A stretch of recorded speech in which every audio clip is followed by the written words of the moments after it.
Camera rolling. Woo! This was night 2. Oh, right. Hi, Hey, I'm Sam.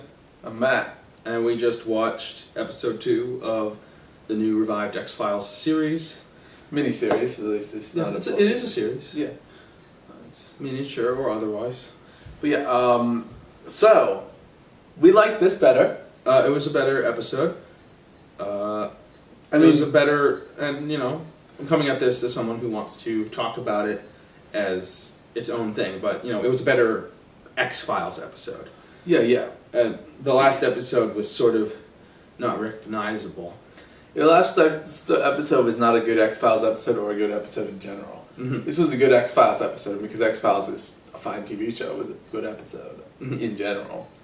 Provided you like the sort of show X-Files is, which mixes Myth Arc and Monster of the Week. This was a lot more of a Monster of the Week episode. But it was a proper fusion because this is clearly... Yeah, it clearly advances the Myth Arc, which is good because if you're getting 6 episodes to your series... Yeah, I thought it was weird when it seemed like... I know the next episode is called Mulder and Scully Meet the Were People or something. Mulder and Scully meet the Werebeast. Mulder and Scully meet... The Were-Monsters. Meet the... whatever. Yeah, so like clearly something silly is going on, but it seemed weird to me that they had these 6 episodes and they were going to spend any of them in, you know, just Monster of the Week mode. But maybe what's going to happen is everything's going to have at least some connection to the Myth Arc. So the Werebeasts will be another alien-human hybrid, like were a big deal in this episode. I'm going to say, I was a little misled by the first episode. Its conclusion, in that I thought that it was we were going to basically see part 2 of that episode, you know. The second part of the 2-part series opener. Yeah, but I guess Joel McHale is not coming back. Yeah, what happened to him? Well, his website 404, so that means he's like dead or something. Also, did just Googling his name 404 that time? Yeah, you're right. She just Googled his name. How do you 404 that, government? The G-Men are working overtime. Isn't it really suspicious to 404 Google? Yeah. Aren't people, I mean, especially this guy who's like a millionaire, who lots of people know about, who is even bigger than Alex Jones, it would appear, because denying something that was said on Alex Jones' show is not going to make the nightly news. Yeah. Like, you know. So I mean, that's gone, and that's fine, because I had only mixed feelings at best about anything in the first episode. So, yeah, they got a bit of a different thing. Initially, it's not clear that this is a Myth Arc related episode. Yep.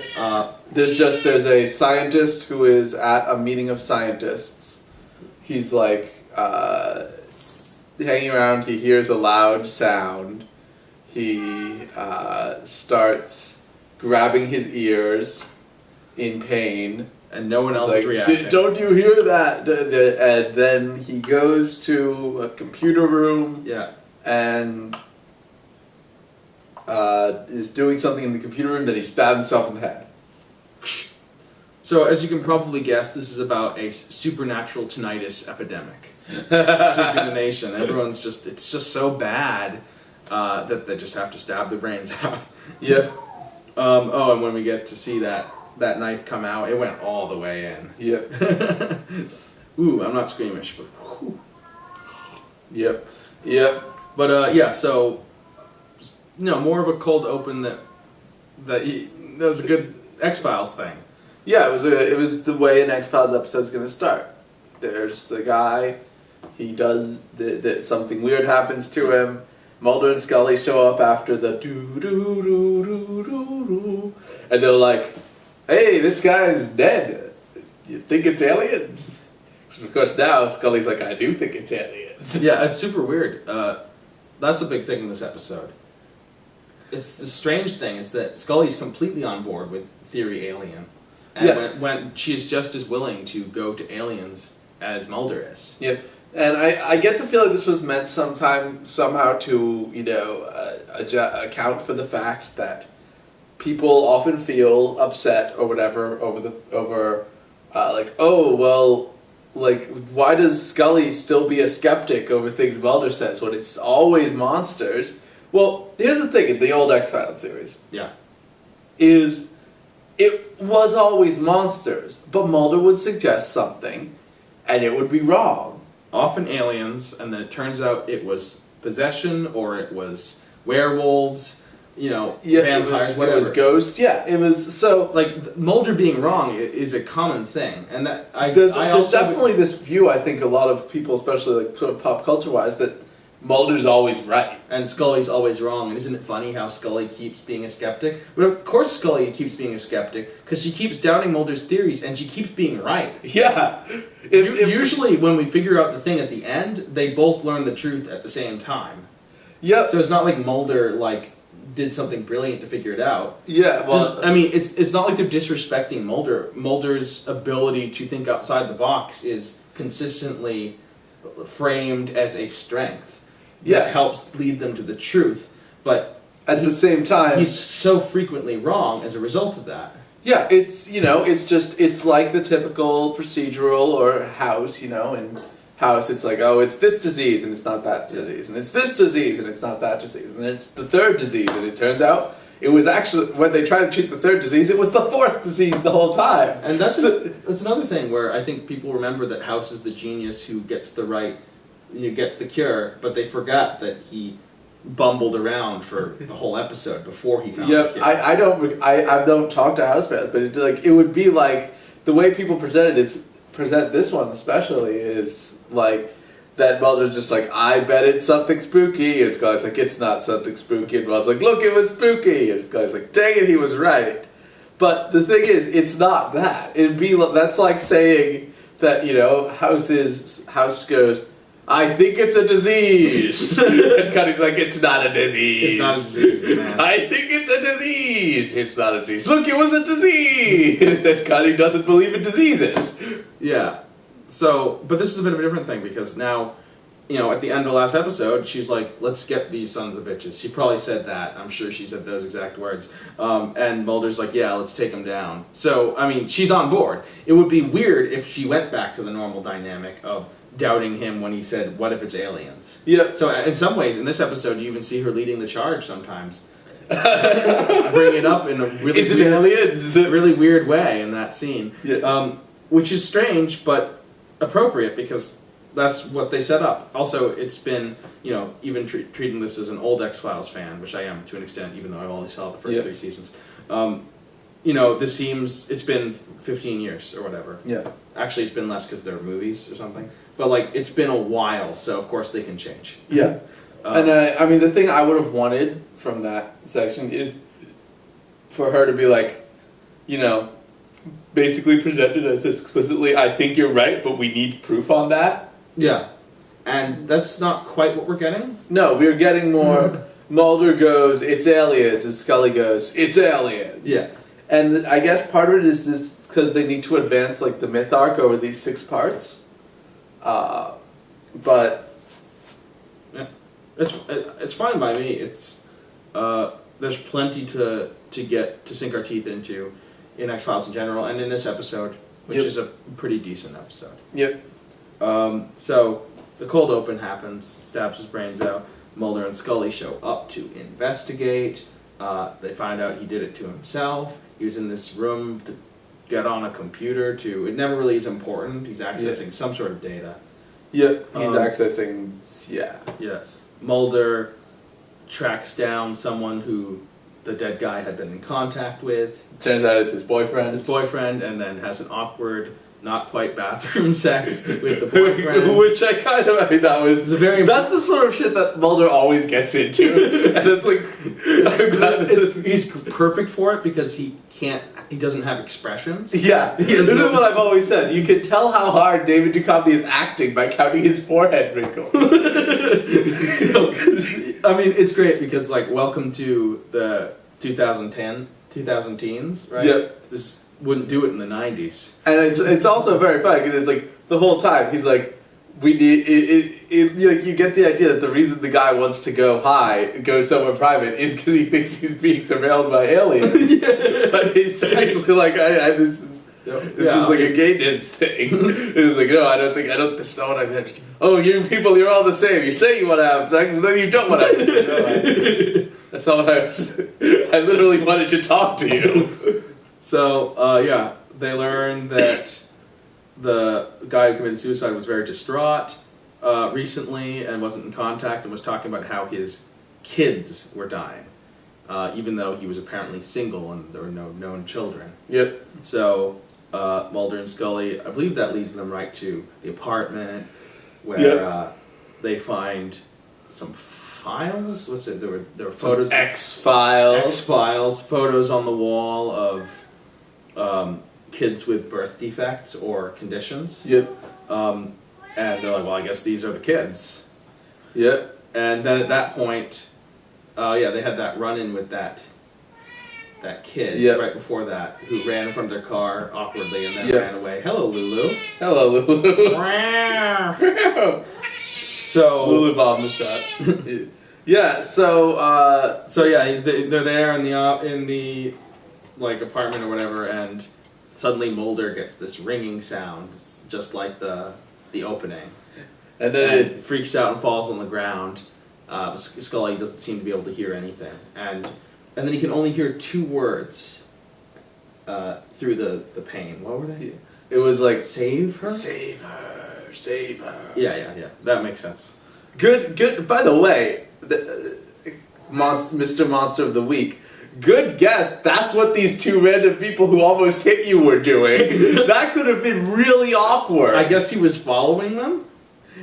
Why don't they follow him? Remember, they saw him at the hospital. Yeah. And he must have seen that they were FBI agents investigating this, Yeah, this thing. So he must have guessed that they would be... I mean, as far as messages go, hey, here's a whole load of pain, and also, save her, is a pretty shitty message. He's like, I don't know who I'm going to say. In fact... Specifically, I mean this person. She is my sister, and she's being held, I think, around here. Go save her. Also, wasn't the hospital... it was a different hospital that there was a much more obvious target to be the person to save her. Yes. Yeah, so... But regardless, they're stopped from using the files that they find at the office by a mysterious man who is not smoking a cigarette, but nevertheless comes off as an asshole. Yeah. I do love Skinner being like, I don't know anything about this case. Well, you can look at the file; it's right there. Yeah. It's like, no, I can't. No, actually, it was better than that. It was, you see the file, and you're like, oh, it's right in front of Skinner, I guess. But then you pan up, and there's just a guy drinking water in the corner being bad guy. So, yeah, they've been defeated by the government conspiracy again. Yeah. But Skinner says, once the government conspiracy man is gone, well, it'll take a while with all the bureaucracy to officially close your case. So, in the meantime, you can keep investigating. Skinner is, as you said, the ultimate tsundere. He's the ultimate tsundere. He's tsundere about investigating X-Files. So... Not that I want to investigate your case or anything, Baka. Wait, what happened next, exactly? Then after this, they go to the other hospital, right? Oh yeah, they go to the hospital where... They go to Scully's hospital. Yeah. The La Casa de Scully, where they meet Dolores Herbig, as in her big brown eyes. You know, the character from Bleach. It was a good show. So they meet her, and she's pretending for some reason to be a nun and being... Well, maybe she retired and became a nun after she ran her temp agency. Don't drink my water, Lulu. So, she's being all... If you need water, you can use this one. Okay. One thing we forgot to mention is there's this doctor who they can't talk to, who is connected to the... I'm sorry, Lulu is a little distracting to me now. There's a doctor who is connected to the conspiracy, who's a big donor to La Casa de Scully. Yeah, and is helping them treat pregnant women who are on the streets. Yeah. And so they head in there, and they want to talk to him, the donor, because he's the one who's been taking care of those kids that were up on the wall. But the nun isn't having none of that. Excuse me. That was basically my reaction, but admittedly, just because I was out of breath from running to your house. She agrees to take a message, and they tell him what was written on the dead man's hand, which is a message. What was it? The founder's mutation, which the founder refers to this doctor, and mutation, I guess, refers to mutation. Good guess. And they also meet a pregnant lady there who's freaking out, saying that they're going to take away her baby. You're good guys. Are you gonna help me? What? You're not gonna help me? Okay, I guess you're gonna help me. No, I can't. Just don't tell the nun that you're gonna help me. Like, what? Why would you just have assumed they were gonna help? They were talking to the nun that you hate. But anyway, she's not comfortable, and Mulder sees that something was wrong and spooky and possibly mythic.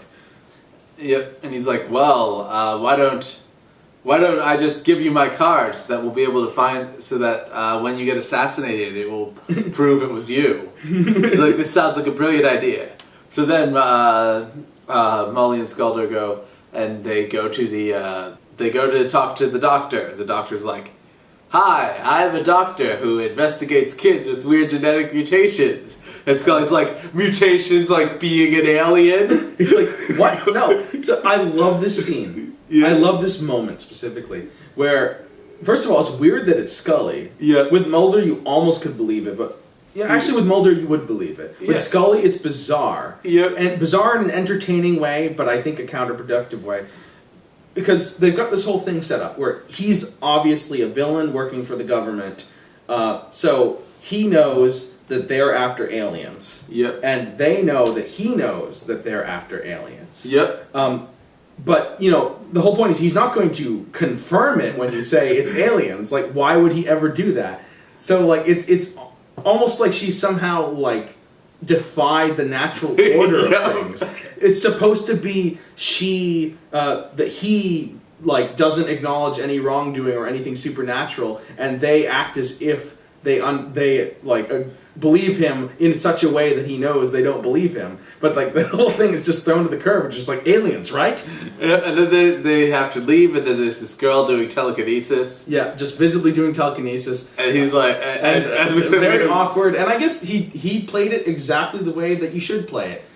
Don't act like they've just seen something supernatural. Just, let them maybe assume that she was kicking those items, not throwing them with her mind. I would have liked him, as we were because we always try to think of ways to ruin things. Yeah. He should have said, "Wow, look how hard she's kicking those things! Look with her feet." Oh, and there was a strike with her hand. She hit that bottle right out of there. With her hand having made physical contact.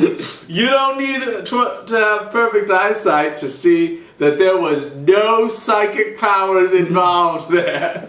A thing I like about the scene is, and I feel like they could have gone without even saying it, potentially. Yeah. The fact that all these kids are sealed off in these like perfectly hermetic chambers, which is absurd because they just have birth defects or genetic disorders. They're not contagious, as Scully says. So it's we are doing cutting edge therapy. Yeah, we can't have weird outside factors like, I don't know, the stress of being locked in a cage your entire life. So I like it. His explanation is bullshit, but it should be bullshit because the real reason they're locked up is because they're alien hellspawn.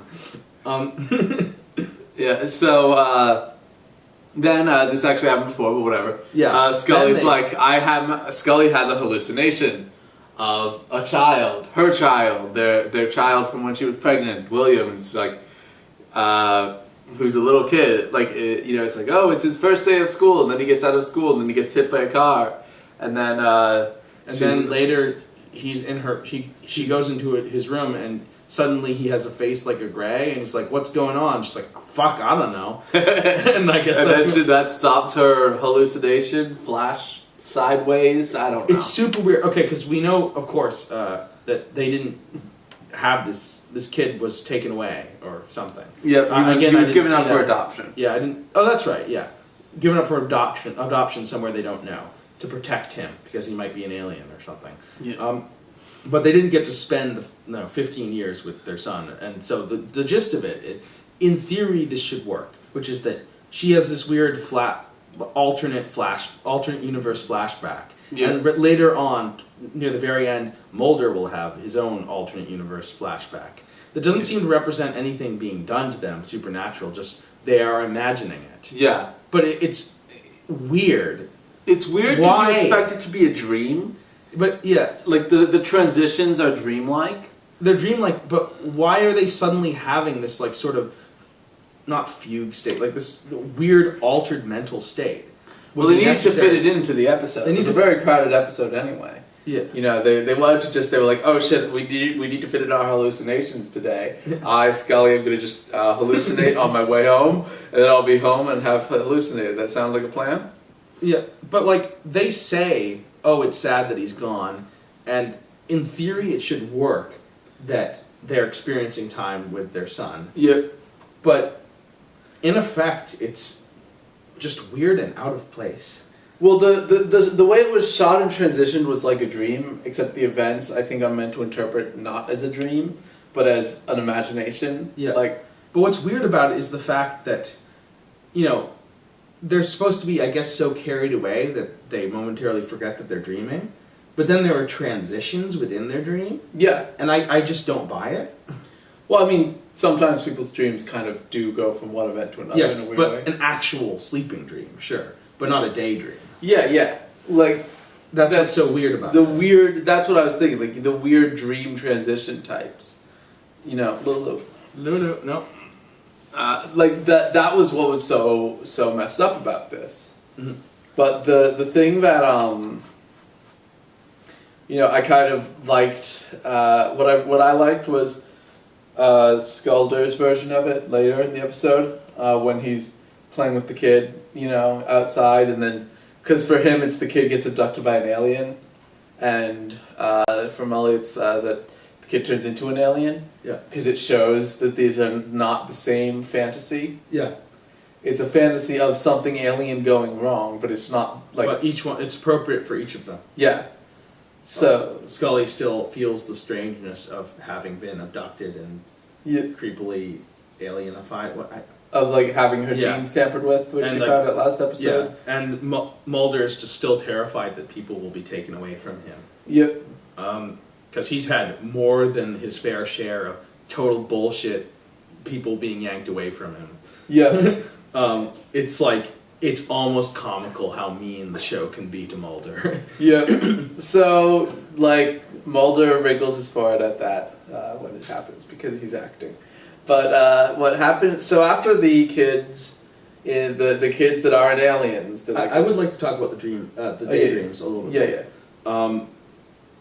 So, what's strange about this is the idea of them having these fantasies doesn't seem to have anything to do with the episode, except thematically. Yeah, and even then, what is the thematic core of this? That people like having kids? I mean, they're thinking about, they're encountering a person, people who lost their kids because of alien gene tampering.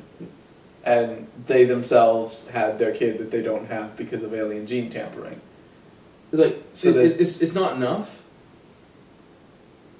If you say so. I mean, more to the point, like, it feels weirdly out of place because they could have an episode in which supernaturally they are compelled to have these fantasies. Mm-hmm.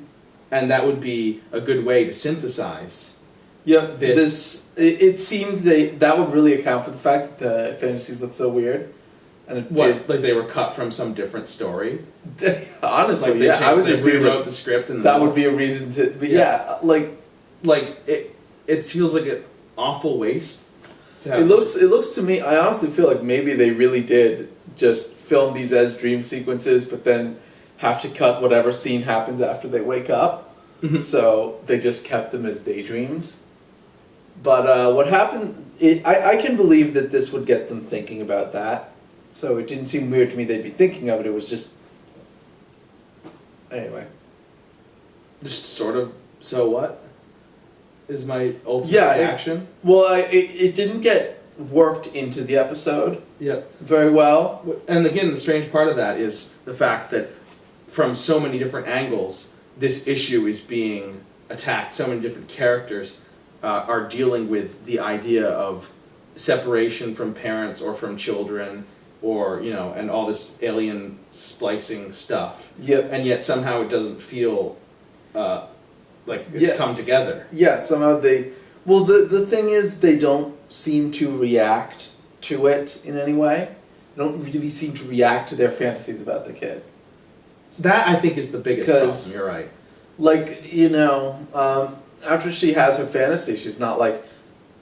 She doesn't, like, leave it more... Like, if she'd been, like, leaving the fantasy feeling... Like, going into the fantasy feeling like, I don't know how we're gonna solve this case. We've got nothing. And then she has the fantasy, she's like, no, I've driven on more, I've got to... Yeah. It's a waste of screen time, ultimately, is the thing. I can't believe you're quite right. It's just so peculiar how little it affects the episode. Yeah. The actual flow of events. Yeah, like, it doesn't change these characters, and it doesn't teach us anything new about them. We knew they had a kid. They talk about having a kid. If you cut these events out, like, literally, if you just turned off the TV, waited until that scene ended, and then saw it at the end of it, all you'd be like is, I wonder why she went home and looked at this picture of her child before going to the doctor's office. Even that would work fine because they talked about out loud the fact that they didn't get to spend time with their kid. Yep. So it would have played better without it. Yep. So they go off to meet the wife of the obstructive scientist, Dr. Man. His waifu, who's in mental asylum. An asylum because she killed their unborn baby. And immediately, of course, this rings alarm bells for obvious reasons. Yeah. So they go to visit her. She demonstrates a hatred of cats. Or possibly apples by throwing her apple at a cat that comes by. A hatred of apples and mild disrespect for cats. Maybe she was just throwing the apple because she hated the apple, but the cat happened to be around. So she's like, "What do you want?" And they're like, "We want the truth or whatever." And she's like, "I'll tell you the truth, but I won't tell you the truth about my husband." Yeah. It's like, "Well, we want to know the truth about my husband." Well, here's the truth about my husband. Yeah, pretty much that is the scene. And so she tells the story about how she realized that they had 2 kids together. Yep. Well, 1 kid, and then the last pregnancy went wrong. Yep. Sort of. They had 2 kids together, she and the doctor. One, when she was 5 years old, they realized she could breathe underwater, and she freaks out. And she was pregnant with her next kid, and she realized, oh, my husband is using our own kids for experimentation. That is such a weird way for her to realize it, because, like, she, as it's presented, we don't know how she knew the kid was under for an hour. Yeah. We just know she saw the child was under, and kind of had some bubbles coming out of her mouth, but there's no reason to assume that had been going on for 2 hours. The kid could have just been swimming and been being like, I'm going to see how long I can hold my breath. Yep. And like, I'm just going to pop down here. Oh, hi, it's my mother. So, I guess it's true that there were no ripples in the surface of the water. But that's barely... That's barely anything. And also, like, if the kid had just been down there for, like, a minute, like, not too long, or if she just slipped under slowly, she wouldn't have left a lot of ripples. Also, your kid is drowning, mother. Why are you counting the ripples on the top of the pool? Yeah, obviously not. So she realizes that there's something terribly wrong, and so she's scared, and she tries to get away, but... She tries to run away, but she knows that she has a baby in her stomach, and it's a mutant alien baby. So she's going to be pursued no matter where she goes, and she crashes, and then spooky scene, extra spooky, and I use that word a lot, and I think it's losing its meaning here. What I mean here is that I actually liked it in this case. Because you tend to use the word spooky as just weird and kind of stupid. Yeah, but in this case, I mean, I am flippantly saying that I like it. Yeah, non-hashtag spooky. She gets the screech in her head, the tinnitus attack. Yep. And she realizes that it's coming from her baby, and she slits open her stomach, and her baby just crawls out. Yep. So apparently, this kid wasn't dead, but about 15 years ago. What was it? How many years ago? Maybe 18 actually. 15 is Mulder and Scully's 17 kid. Years, I guess. Yeah. Because the kid is a minor, so yeah, and he's able to work, Yeah. so he's probably 16 to 18. So she's been locked up ever since, but the kid is still around. Yep. And that's when Mulder makes the connection to looking at security footage. There was a kid of that age working for the the custodian's company. Yeah. And he was right the floor above the guy who committed suicide when he committed suicide, and he had a reaction at the exact same time. So Mulder has decided this kid is like psychically something or other. Yep. And so they go visit the kid's house, and he's like, I want to talk to your creepy magic kid. And the woman's like, I don't want you to talk to my creepy magic kid. Talking, he shouldn't talk to people. He's simple. He's creepy and magical. He's overly raw. Yeah, he's creepy and magical. There are tons of crows flying around, and it's really creepy. And Mulder's like, he's super. He was adopted. Like you adopted him or something, didn't you? Like you didn't give birth to him. You just found him on the side of a road. She's like, I still don't want to tell you about that. Who said that? You should go away. The kids, and then the crows all come down, and Mulder has another tinnitus attack. Yeah. And Scully goes and does what she does best, which is threaten someone with a gun. Scully saves Mulder. He's the damsel in distress. Yeah. So she goes and gets the kid at gunpoint, and the kid stops using the tinnitus attack because it's something he can apparently consciously do. I wasn't sure on that, but it seems like he can sort of do it when he wants to. I mean, I got the impression he was... Or is it maybe she snapped him out of it? Instinctive response, maybe. Yeah. She snapped him out by pointing a gun at him. And going, stop using your tinnitus attack, kid. When I saw her going into the shed with her gun drawn, I thought that she was doing something stupid, because a gun drawn is a good way to scare someone, but I was wrong. Yep. So, fortunately, she knew how magic tinnitus attacks work. Yeah. So, the kid... So then they kind of vaguely arrest the kid, and they're like, why don't you tell us why you're using creepy tinnitus attacks? He's like, I want to find my sister. Yeah. Then it's like, let's take you to your sister. And they take it. Yeah. And then they take him to the doctor. This was at the point where I was getting a little muddled, because there were a few too many people in the episode. Yeah. But yeah, this his sister, of course, is the girl using psychic powers at the hospital. Yep. And the one who was amphibious. Yep. The amphibious psychic girl, and he's like, the doctor's like, I'm going to draw your blood, and then I'm going to take you to your sister. Yeah. And he's like, here, this is your sister, and the kid's like, this isn't my sister. Yeah, and this was the point where it had finally piled up enough that I was truly confused. I'm like, but I thought his sister. Do I know this person? But we don't know this person. No. It's just a girl. Yeah. But like that didn't. I thought maybe he was bringing him to her sister, and like. Anyway, if a person gets lost to some degree, it has to fall on the creator of the show. Yep, I can say I never got lost by this. Well, that's fine then. So yeah, he's like, no, you're not my sister. I'm like, oh, phew, good, that makes sense. And he runs over and he finds another girl and he's like, you're my sister. Yeah. She's like, yes. And you're let's telepathically talk to each other. So that's pretty sweet. And then she's like, I'm using telepathy. He's like, I can hear your telepathy. Let's break the glass with our fingers. Should we in any way plan this? No. Let's just say let's do it, and then they do it. And then the glass breaks, and then... Well, Mulder and Scully, of course, show up, and the Dr. Man, and they quickly make Dr. Man, who is their dad, have a super tinnitus attack. Yeah. And then Scully's like, Scully draws a gun, and they're like, nope, no, we are psychics. Here, I'm going to psychic push you, and she falls unconscious. And Mulder runs over like, Scully, and they also push him. What a bunch of assholes. He was just seeing if she was all right.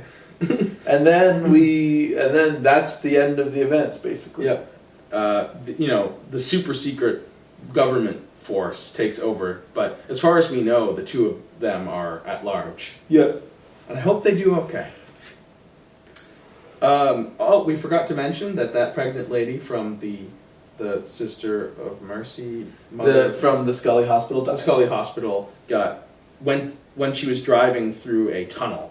Apparently had some sort of car crash. Yeah, she got hit by a car, so I guess she was running. Yeah. Oh yeah, she ran out. They of the stole hospital. her Makes baby. more sense. And her fetus has been removed. So basically, it seems like alien babies are pretty sturdy. Yep. Or alien fetuses, even. My interpretation of the events, which I guess was wrong because they didn't even imply it, like in dialogue, was they removed the baby and then she panicked and tried to run away. Oh yeah, I got it. Oh, I got it flipped. I thought that they. Well, no. What they really did imply was what you just said. Mhm. What I thought was the other way around. I was waiting That for them to seems be like. just as reasonable. I was waiting for like Scully to be like, "Well, a baby couldn't survive getting hit off by a car," and I was like, Mulder could be like, "Well, they could have removed it first." But he's like, "But what if it's an alien baby? An alien baby can survive that. Aliens are awesome. We just saw a bunch of alien babies. Like 9 out of 10 alien babies suck." They're having serious difficulties. I don't know if they would be more effective when getting hit by a car, Mulder. So, what are some of your thoughts? This felt like an X-Files episode. That's interesting, but what does that mean? I mean, that's the thing. Like, it didn't really stand out to me in any strong or weak way. Mm-hmm. And like comparing it to other X-Files episodes, it would be like a 5 out of 10. They didn't bring anything really new about the storytelling in. It was, if you liked the X-Files episode and you wanted to see another X-Files episode, this is another X-Files episode. Yep. It's not a particularly standout X-Files episode, but it's not a particularly bad X-Files episode. Mulder and Scully have a bit of a banter going. Yep, they're starting to pretty banter good. again. Yep. This, I'll be honest, I would have liked this better being the premiere. Yep. Because there's nothing really in the premiere that couldn't have been basically shrugged over in like a couple lines of dialogue. Yeah. They could have taken up that screen time they used for the flashback kids. They could have built Mulder realizing that it's actually a human conspiracy, if that is the case. But coming to the conclusion over the course of a couple episodes. Yep. Through correspondence with someone online or something. Yeah. And then maybe at the end of this episode, he'd be like, "This confirms it. It's a human conspiracy to make alien babies." Yeah. And Scully would be like, "I am tentatively willing to consider this possibility after today." Yep. I would have really liked to see, at least she could even be like, "Yes, I sequenced their genome. They are aliens. I sequenced their entire genome just now, off screen a few minutes ago for funsies." I hope people who showed up for the premiere and were disappointed showed up for this. Mm-hmm. I will say this: if I were totally ignorant of other X-Files stuff, and there were no legend of how good X-Files was, Yeah. watching this just as a new series, I would probably not keep going. This is the type of show I kind of like, and Mm-hmm. if I were to see, imagining this is a pilot as opposed to the last one is the pilot. If somehow ignoring concerns of the plot or whatever, or the overarching arc, if they had flipped these, I would be more sure that this is just a psychological thing. That the good episode going first, I'd be more sure that the second bad episode was some kind of fluke. Yeah. If I were, I'm just talking about this episode specifically. I thought I left my views on the bad one was that if I saw the bad one without knowledge of X-Files, I'd be like, I don't want to watch X-Files. Well, that's what I'm saying. Yeah, I'm saying that the fact that the bad one came first makes a surprisingly big difference, I would think, in my impression of the show as a new fan. Yeah, because you do have to say, is tomorrow going to be worth my time? Mm-hmm. And if so if tomorrow is bad, you might be like, well, maybe the next one will be worth my time because I know it's possible. Whereas today, if you saw that first one, you might not have tuned in today. If I saw that first one and then saw this one, I'd be like, wow, that was really a rocky, shitty pilot episode, but I'll watch next week. So here's the big thing I'd like to emphasize. This episode had mystery. It had stakes. There was something to investigate. There wasn't any hanging around just because they need to spend time. Yep. Some guy did something really creepy for creepy reasons that were established in the cold open but not fully explained or even close to fully explained. Yep. Let's go figure out what's going on. Hey, there's something really horrible and macabre going on. Yep. You know, and then there's a big like climactic finish where the baddie gets his comeuppance because he was an asshole. Yep. Definitely, I can say if I that's more exciting. Yeah. If I saw this episode, you know, as being told this is a new series, you know, this is a new series called The Y Cases. Yeah. I'd be like, oh wow, this series, like, I've never heard of the X-Files because that show does not exist in this universe. This series seems pretty cool. I like the relationship between these two lead characters, and seems like they've got a cool backstory that they had a son, or maybe an alien abducted their son. I want to see more. I want you to tell me more about these people. I'm willing to put up with a little bit for a while because I like supernatural case shows, like supernatural monster of the week type shows, like Buffy, Doctor Who, X-Files, whatever.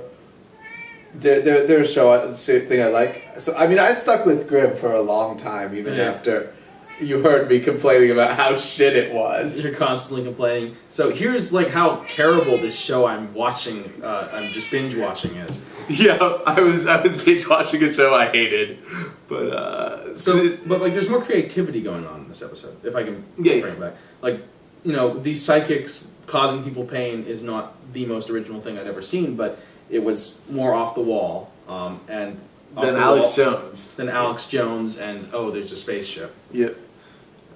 So I'm more impressed, and I think, you know, Were Beasts of whatever next episode will be where, and here I am talking as a biased fan, where I decide just how well this revival is doing. Yep. Because it should be the first proper standalone episode.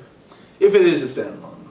It probably is, but I mean, I am thinking like this is a 6-episode miniseries, so it can't be too standalone. But it could be somewhat standalone. Yeah.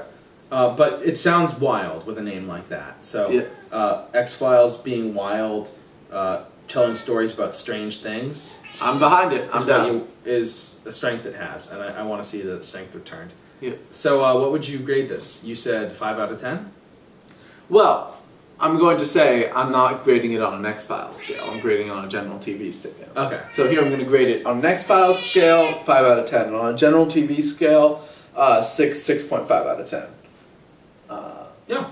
Because I mean, I'd give it a 5 out of 10 on an X-Files scale. And again, 5 means average, pretty good.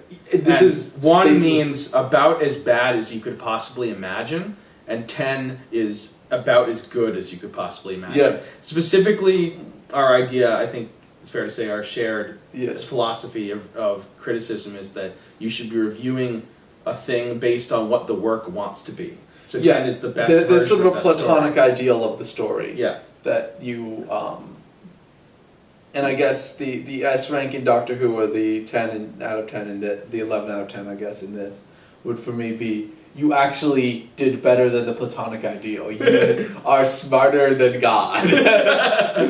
So yeah, I would say 5 out of 10 X-Files story and 6 out of 10 general story.